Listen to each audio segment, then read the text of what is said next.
For Shanker, holding on to NYSUT's current members wasn't enough. He wanted to bring others into the fold, an idea that would appeal to Hobart and his staff, notwithstanding the extra work.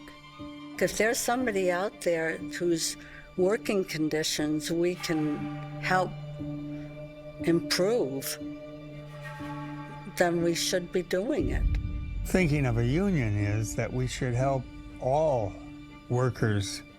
Paraprofessionals or teacher's aides had been first. In 1969, Shanker had invited them into the UFT. He was so adamant about it. It meant a lot to see that. In that first contract, we had paid vacation, holidays, we had everything that the teachers had, we got. For their second contract, with UFT threatening strike, paraprofessionals won a whopping 140% increase to their pay and benefits, including free college tuition. Ever since then, we have been building and building. If it hadn't been for the union, we would not be here today, and I'm representing 30,000 paraprofessionals. Any good you secure for yourself is not really secure unless it's there for all. And so in a most basic sense, we're in it together. For 5 decades, PSC has represented faculty and staff in New York City's public university system. Unions are always battling, right, or we wouldn't need them. So yes, it's exhausting, but it's also exhilarating. And the relationships you make with people in struggle are like no other. We were only allowed to have professional associations, and they were not effective at the bargaining table.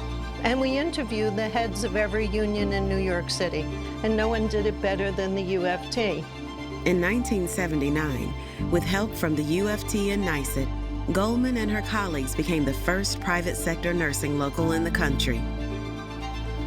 We saw the strength that would be provided to us because we would be joining this largest of teacher unions.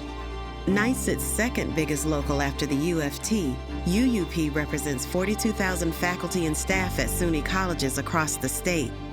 Governors, really starting with Mario Cuomo, aggressively came after the work that we do by slashing the SUNY budget. NYSUT really went to bat on behalf of UUP, directly confronting the governor and making sure that he understood that it wasn't just UUP standing alone in these fights. It was the hundreds of thousands of members of NYSUT and the political might of NYSUT that he would be taking on, and he relented. For Shanker,